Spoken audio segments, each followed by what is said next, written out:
Okay, yeah, hi. Here we are.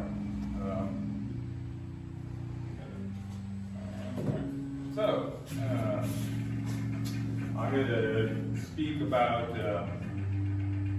music today. We'll cover a lot of topics. Should we just get right into it, I suppose? Alright, let's see here. Okay. Music. 2 syllables.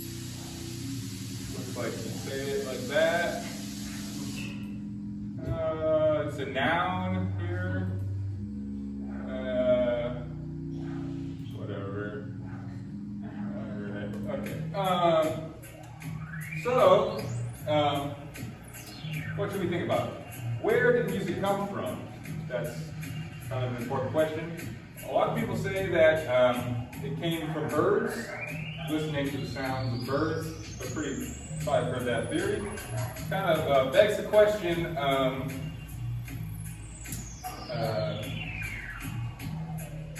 what kind of birds?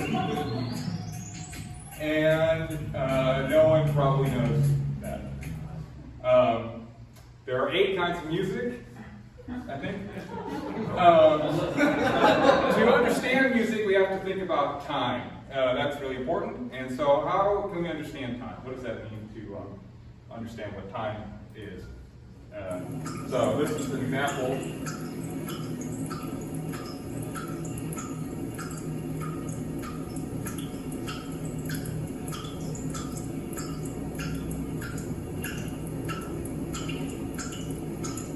Right about that.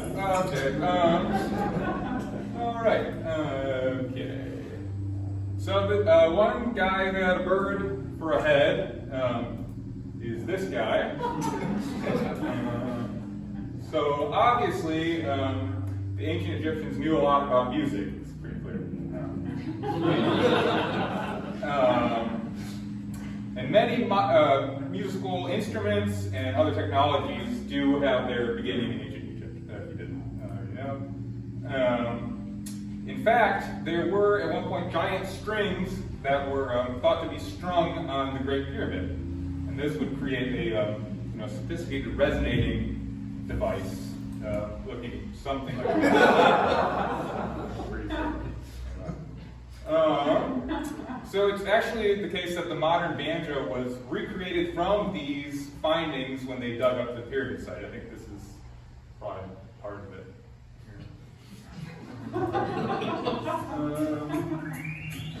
All right.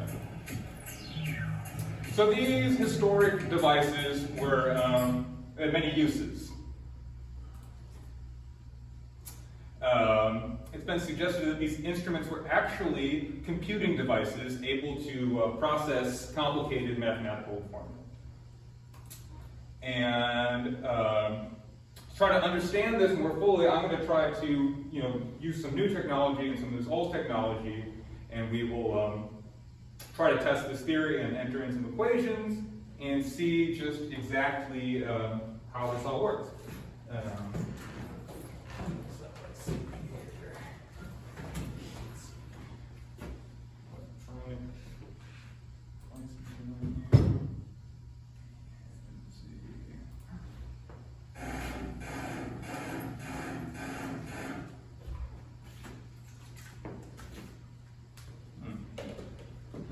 That just stopped like that. That was really not so funny. All right, so let's see.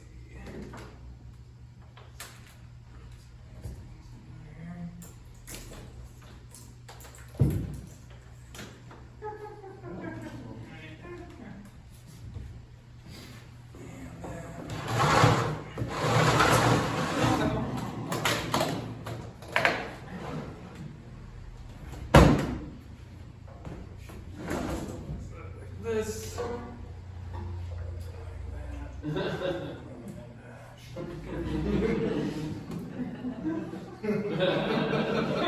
right, shit, I think we're in business here. So let's see. All right, so let's try a simple question. What is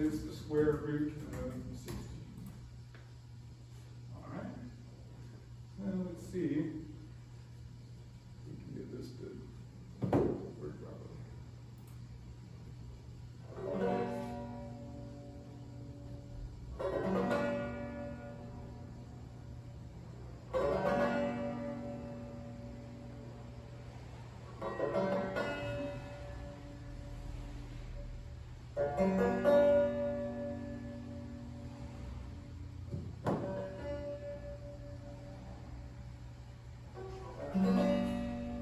gotta work with the circuitry here for a second. About this.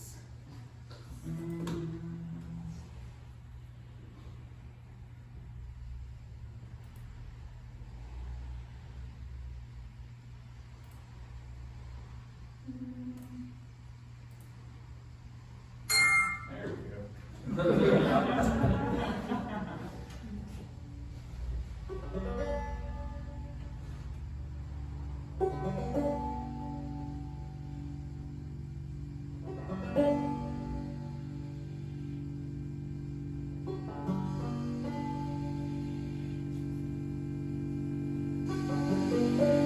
Where root of 16 is 4, thank you. All right. All right, let's try another question. How can we understand the nature of time? Great. It's a slightly more complicated question, so we need to just work with this a little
Okay, this is a personal project on public display involving prose and postcards, and the first thing, oh, my glasses.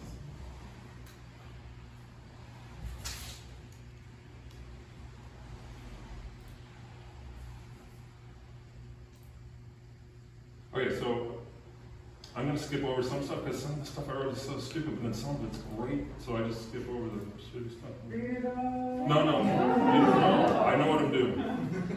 Okay, so this is an art gallery, so I thought I should try to fit in and do something physical and visual because you can't see spoken words. And people come to art galleries, why? Because their eyes are aching to see something new, and everyone has already been disappointed enough, I'm assuming. But maybe I shouldn't assume. Maybe your parents were perfect and your next door neighbor brings you tomatoes from the garden.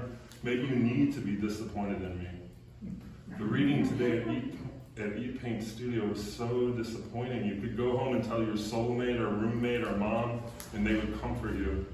Oh no, I'm sorry, baby, you had a bad art experience? That sucks. And then they'll either make love to you, watch a movie with you, or make you a bowl of soup. So you need me to disappoint you. I hate Francis. I don't know where that came from. I know exactly where that came from. The man asked me to read here today without having ever read a word I wrote. I think I have to say that again. The man asked me to read here today without having ever read a word I wrote. That's reckless, that's irresponsible, that's ridiculous. I could have literally been illiterate for all Francis knew. And who suffers? You suffer. I'm angry on your behalf. I'm sorry, maybe Francis is only part of the problem. A huge part, but still only part. I always take everything too far. Like one time I was with somebody I love and we both took all of our clothes off and I said, keep going. Because being naked together wasn't enough. Keep going? You want me to peel my skin off? And I kind of did. I tried to backtrack and explain. I mean, wouldn't it be wonderful if we could do that safely? Look, I use these to breathe with, and then we'd show each other our lungs. I know how to save the world. Sorry about blurting, but I'm beginning to feel even more irresponsible than Francis because I know how to save the world, but I keep stalling because I'm afraid someone is going to call me didactic. You can call me anything, but don't call me didactic. Smelly, old, stupid. He's no Henry James. You can say stuff like that. I haven't looked it up lately, but I think didactic means heavy-handed, dull, and condescending, and I'm not in the mood to be devastated by one 8-letter word. Maybe it's time for a news break.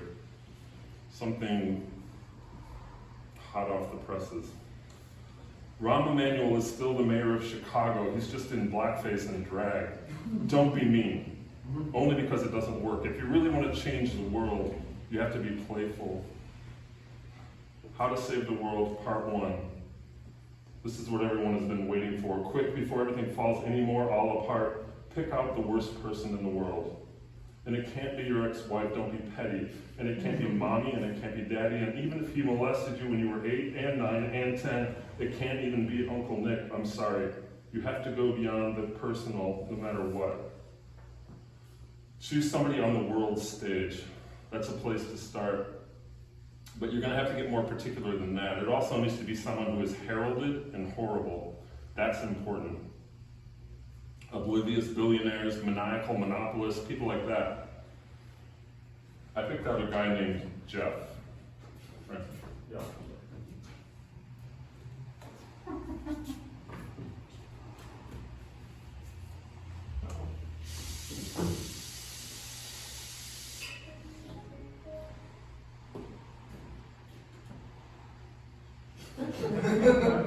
Okay, the next step is to begin sending them homemade postcards. You have to look at it, or if you want to. And don't forget not to be mean, no death threats or disgusting name calling. Be as playful as possible, and the unspoken central point of the postcards you send to whatever powerful stranger you picked out is, hey dude, don't you want to be my hero? Well, then you got to stop doing all the fucked up shit you do and start being silly. Find tiny ways to show up. Come on, Jeffrey, please. How to Save the World, Part 2. Okay, I move furniture for a living. Sending homemade postcards to your friends. But I move furniture for a living, and a few weeks ago I was bringing a whole truckload of books to Goodwill to give away because our customer, who taught Renaissance literature at Northwestern University for 46 years, had lost his eyesight. I know that's sad, but here's something this old blind man said to me while smiling. I still have my cats and my wine. Anyway, this book right here was on top of one of the boxes of giveaway books. And I said to myself, that looks cool, I'm gonna keep it. And then I thought it'd be fun to get it appraised, so I took it to the rare book dealer on Davis Street in Evanston, and he said, I'd be able to give you $2,800 for it if the back cover weren't missing. Then he looked me in the eyes. If he knew I'd torn the back cover off and made a birthday card out of it for my friends. Oh, Francis. Oh.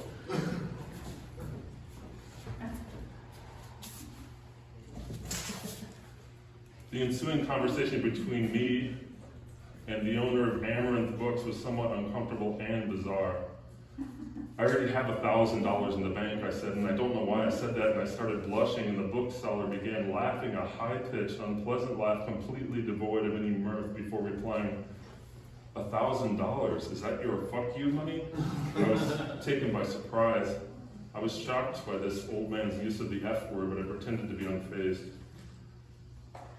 Well, yes, maybe it is mine. And then I tried to say fuck you money, but it came out sounding like few money. Maybe it is my few money. I once borrowed $50 from my sister and disappeared for years. Then I left with what was left of my beautiful book while he got back to bad lap. Friendship is expensive. Is that the lesson I'm supposed to learn? I mean, what about all the other postcards I sent to Sylvie Sheldon?